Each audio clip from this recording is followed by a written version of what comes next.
let's say, your postdoctoral training, your fellowship. Are there variations? There are a million variations in this. What's your record of accomplishment, your experience in research, your publication record? That's going to be a factor in choosing an award. What's the stage of your proposed project? Do you have pilot data? Do you have pilot data relevant to the proposed research? And if you don't, it's okay. We can say that we have pilot data that shows that our techniques, the type of research we're conducting, we carried it out in this population, it was successful. Now we're extrapolating that because it worked here, we can look at it in a different population. Very powerful argument, and it's certainly a compelling and reasonable argument. Again, purpose of funding: protected time, additional training, or is it to provide money for your research? So we turn now to look at some of these K awards. And again, I focused on 4 that I thought would be of most interest to this group. 4 and then 1 for postdocs. There's a new award, and we're going to look at these just 1 minute on each. The K99 ROO. It's called the Pathway to Independence. You'll hear people referring to this. This is the one for postdocs. The slang for this one is called the Kangaroo Grant because it's the K-ROO, R-O-O, so the kangaroo. This is a great award. If you're a postdoc who qualifies for this award, and I'll show you what it consists of in a moment, this is a no-brainer. This just truly is a career starter. It's great. K01, K22, if you have a PhD as your background, unless it's in the quantitative area, and I don't think that applies to anyone here. If you have a PhD, K01, K22, but if it's a PhD in, is it pharmacology? Where's your PhD at? Biomedical sciences. Okay. K01, K22, biomedical sciences, I'm not sure. You're definitely going to want to talk to one of the program officers. K08, K23 are what we typically think of for people with a clinical degree. Having said that, there are a million variations there in terms of what the NIH calls a clinical background. Certainly a PhD in pharmacology does qualify. So we're going to have to look at that closely for you. So let's look at these and see what the distinctions are. The Kangaroo, Pathway to Independence.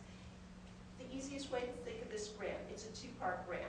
If you're a postdoc and you still have at least a year and a half left on your postdoc at the time it was awarded, that's going to be one of the fundamental issues to consider if you want to go after the K99. The K99 is a 2-part award.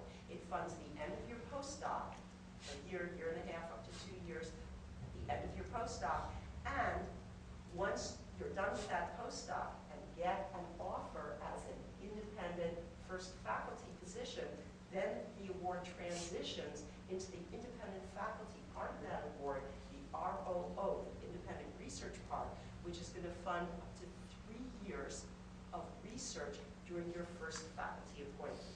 Why is that so attractive? It is great to start a faculty appointment and not have to scramble for money. It is great to have these 3 years of protected time.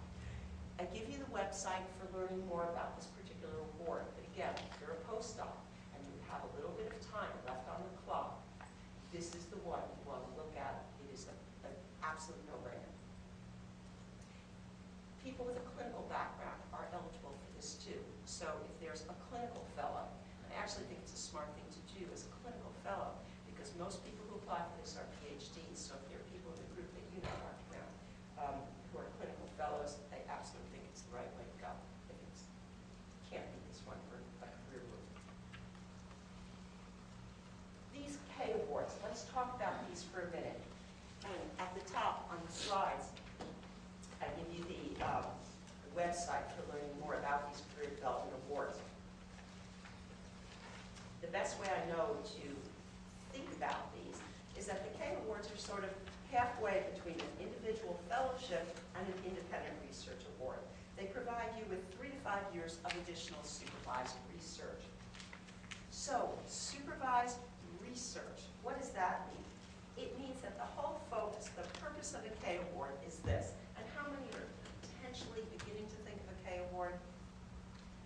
So here's a couple of tricks metrics to the K Award. And we're thinking about, is this right for me?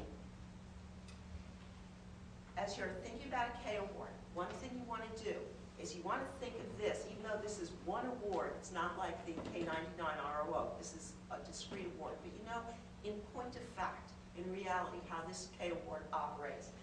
During the first 2 years at least, we're looking at attaining additional research capabilities. We're looking at taking additional courses. Let's say we're trained, again, let's make it easy, we're trained in some area of medical science, but you know what? We've never had a course in clinical research design. We've never had a course in EPI, in biostat, and some of the stuff that we know can be helpful to us. So we're going to think about a K Award as during the first year or two, we're going to be taking additional courses. We're going to be learning additional research techniques. We're going to be working with our mentor, and we're going to choose as our mentor someone who has training in an area in which we need additional training. So we're going to be learning additional research. And then in the research part of that award, we're going to come up with a research question that we are going to address that utilizes the new training. So if we're doing a K Award, we're not just going to ask for money to carry out research. They're not looking for some very hugely sophisticated research project in a K Award. The purpose, the reason the NIH offers these awards, the NIH is looking to train, particularly people with a biomedical, clinical background. The NIH is looking to get more well-trained scientists into the system. So when you write this award, one of the most common mistakes people make is they think of this as just another research award. I'm going to wow my reviewers with an impressive research study. Okay, but what your reviewers are going to look for is certainly an interesting, important research question that you've identified. But before you even do that, they want to see what training you're proposing, what courses you're going to take, what mentor you're working with, how are you going to work with that mentor, what techniques will that mentor teach you, how many hours a week will you be in that mentor's lab, in that mentor's clinic, okay? So, training award, training award, training award. The focus of the K Awards, progression to independence. You need to provide a plan for achieving and showing that you will indeed be an independent investigator towards the end of this 3, 4, 5-year award. You don't get a huge amount of money for your research on this. It will cover your salary and 20 to 30 in general for research costs. If you need more money than that, you'll be applying for another research award. So I wouldn't get hung up on the idea of your research needing more money than that. K Awards are transition awards. The best way I know to wrap your head around it is reflected in this cartoon, where we have our mentee looking at the mentor, and our mentee says, I've come to sit at your feet because I've long respected and admired you. I regard you as a saint and a guru. I want to learn from you and understand your wisdom. As time passes, I shall begin to see through you, your weaknesses and fallacies, and I will grow disappointed with you for being merely human. And that's when you get your ROI, right? So transition. So let's look at a few of these. If you have a research doctorate, a PhD, you're by far the biggest and most appropriate K Award for people with a PhD, by far, is the K01. For some people, it may be the K22. These are very similar awards. How do we know which one? We're going to look at the different institutes, and I'll show you how to do that in a moment. But let me also say that right at the beginning of your handout, and I should have said this earlier, I beg your pardon, but the first page in your handout is a page called Useful NIH Websites. The NIH website itself is so large and so overwhelming that it can be very hard to find the information you're looking for. So one of the things I did was I broke down some of the websites and identified for you some of the websites that I think will be valuable to you. And I certainly have one, and it's repeated a couple of times in my slides, for where you can find out